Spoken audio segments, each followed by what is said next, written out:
तो भारत को बदनाम करने पाकिस्तान निजर नुआ रणनीति आरंभ करछि।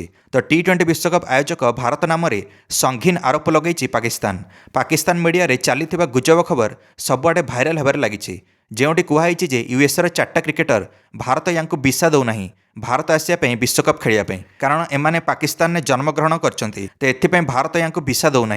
ता सहित पाकिस्तान यह आरोप लगे तो टी20 विश्वकप में भाग नहीं समुदाय 6टा विदेशी दल में 15 रु अधिक क्रिकेटर पाकिस्तान मूल निवासी यांको भिसा भारत बातिल करछि विश्वकप रे, जो जिम्बाब्वेर क्रिकेटर सिकंदर राजा सामिल अच्छा। ता सहित इंग्लैंड खेलाड़ी रेहान अहमद आदिल रशीद भिसा भी बातिल करछि भारत सरकार। आ पाकिस्तान क्रिकेट बोर्डर महसिन नकवी कही बांग्लादेश निज विश्वकप मैच गुड़िक पाकिस्तान खेलू कारण बांग्लादेश जीव ना भारत को विश्वकप खेलने यह आरोप लगे पाकिस्तान। किंतु सबु मिथ्या प्रचार रे पर्दाफाश होती। आईसीसी चेयरमैन जय शाह कहते सब विदेशी दलर बर्तमान भिसा प्रोसेसिंग रे चलती, शीघ्र ही अति शीघ्र प्रोसेस हो सब भिसा। आ पाकिस्तान को छाड़ी बाकी सबु दलर खेलाड़ी मैंने भारत को आसीपारे विश्वकप खेलने तो किसी भी चिंतार विषय नहीं। जय शाह कहते आईसीसी प्रतिनिधि दल बांग्लादेश क्रिकेट बोर्ड पाखक जी आलोचना हम बांग्लादेश बोर्ड सहित कारण बांग्लादेश अनुरोध थिला जे से भारत को आसब ना विश्वकप खेलने किंतु आईसीसी यह संपूर्ण रूपे खारज करछि। बांग्लादेश अनुरोध करथिला आईसीसी को जे निजर भारत मैच गुड़िक एणिक श्रीलंका स्थानांतर करने किंतु आईसीसी चेतावनी देला टी20 विश्वकप जदि भारत में न खेले बांग्लादेश ताले बांग्लादेश संपूर्ण रूपे बाद पड़ो टी20 विश्वकप रु। आ बांग्लादेश जगह नुआ दल रेडी अच्छी तो बांग्लादेश जगह सेमती उगांडा खेल टी20 विश्वकप। यह नहीं बांग्लादेश खेलाड़ी भितर प्रतिवाद आरंभ होती। बांग्लादेश बोर्ड निज खेलाड़ी को छाड़िया को नाराज अच्छी भारत में विश्वकप खेलने किंतु बांग्लादेशी खेलाड़ी मैंने निज बोर्ड विरुद्ध में आंदोलन करते।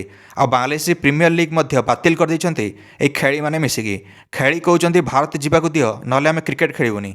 तो बांग्लादेशी खेलाड़ी मेहदी हसन मिराज कहते आम बोर्ड देवालिया आमर सबू पेमेंट आईसीसी और स्पॉन्सरशिप द्वारा आसे तो आम तो विश्वकप जदि न खेलू ताल आमर किसी पैसा आसब ना तो आम तो विश्वकप खेलू आम बोर्ड कथा आम शुणुनी।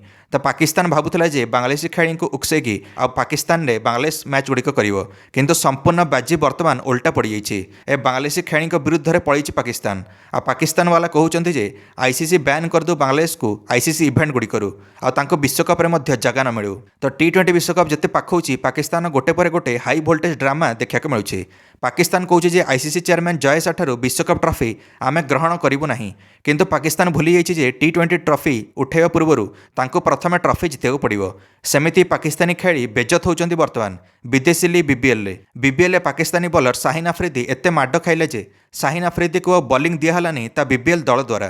ता सहित बैट्समैन मोहम्मद रिजवान एत धीमा खेलिले जे ताको रिटायर आउट करदेला ता बीबीएल दल।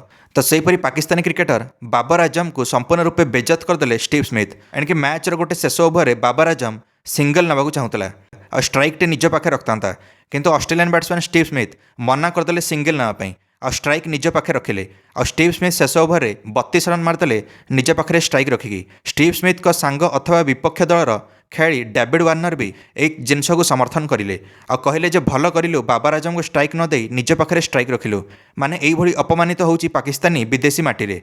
कि पाकिस्तान खेलाड़ी और पाकिस्तान बोर्ड उपरे को भी देशर खेलाड़ी भरोसा नहीं आउ से पाकिस्तान स्वप्न देखुची टी20 विश्वकप जितियापाई। गत थर तो यूएसए ठारू हारी जाइथिला पाकिस्तान टी20 विश्वकप 2024 रे। एइथर मध्य यूएसए पाकिस्तान और भारत गोटे ग्रुप रे अछंती ग्रुप ए रे। एइथर नहले लीग स्टेज रे यूएसए और भारत क्वालिफाई कर जिवे क्वालिफायर राउंड को आ पाकिस्तान लीग स्टेज रो ही नॉकआउट हो पारे ना कौन कहते निश्चय मंतव्य कमेंट दे वीडियो को लाइक और चैनल को सब्सक्राइब करदे समस्त क्रिकेट अपडेट्स। धन्यवाद।